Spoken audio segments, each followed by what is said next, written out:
Hi.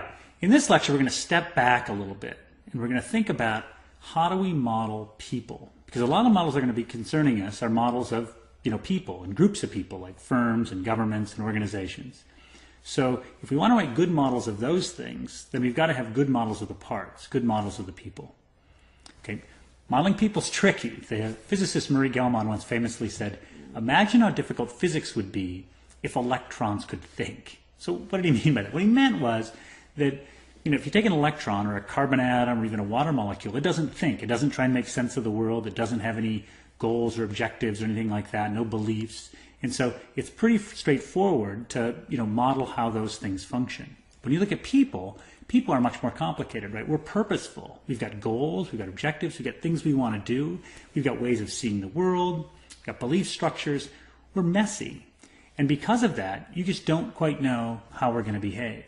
Now, on top of that, we're diverse, right? We want different things. We have different goals and objectives. So this combination of sort of purposeful thinking actors who are different means that it can be really hard to understand what they do and how they act. So how do we do it?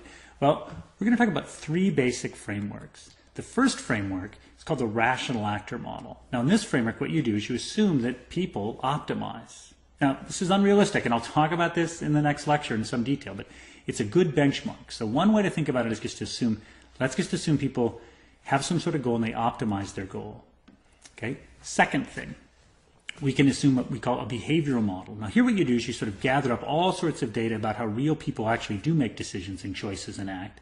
And then what you try and do is model people as close as possible to how real people behave. Now, of course, you can't make it too complicated, but you sort of try and include, the one or two different things from perfect rationality, right, the biases that people might have.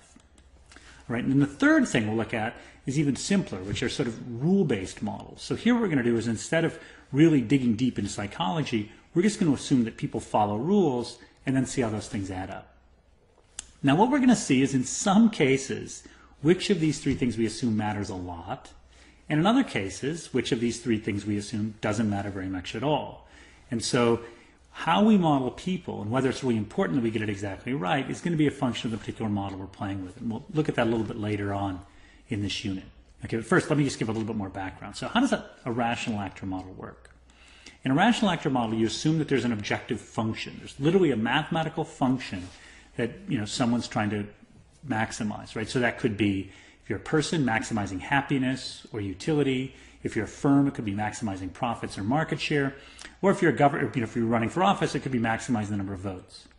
Then what you assume is that people optimize. Given your objective, what you do is you do the optimal thing. So you take the choice that makes you as happy as possible, you make the political decision that gets you the most votes, and you produce the product that makes you the most money.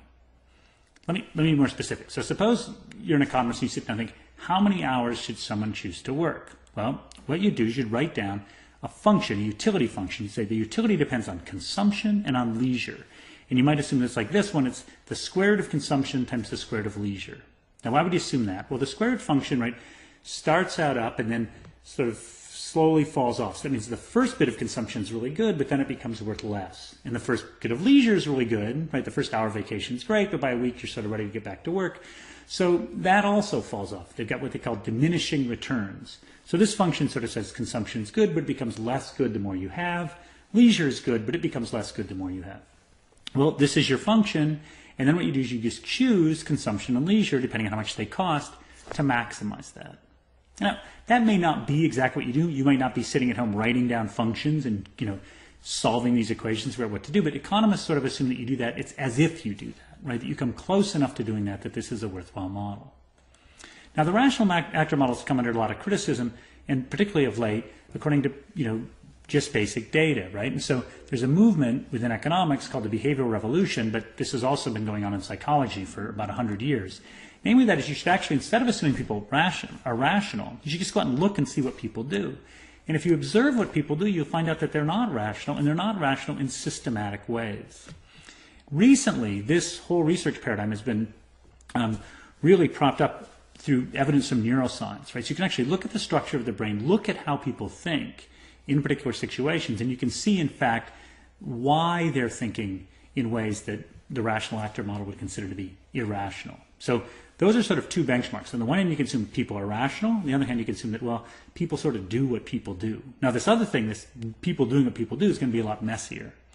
So therefore, there's a third way. And the third approach comes from, again, social scientists, but also from some computer scientists and even some psychologists. And that is to assume that people follow rules. So remember our Schelling model. Right? We didn't have a very elaborate model of how people behaved there. All we did was we just assumed that people moved out of the neighborhood if the neighborhood became too much unlike them. So this is just a simple rule. And if that simple rule is close to what people do, that may be sufficient to work in the model. Okay, so what do we got? We got these three basic frameworks. People optimize, people are sort of behavioral, they do what people do, and people follow rules. Each of those in a given situation will give us sort of slightly different predictions about how people behave, right? And when we start aggregating them and having them interact, we could get very different conclusions. But then there'll be other cases where we really don't see that much of a difference depending on what we assume. But what we want to do now, in these next couple of lectures, is we just want to sort of think through the logic of what a rational actor model means. Visit some of the biases that we've seen, or that psychologists have seen when they look at how people actually behave, and then think through sort of what a rule-based model might look like. And we'll conclude by sort of comparing all these in a couple of settings and see when it doesn't matter and when it really does matter. Okay, thank you.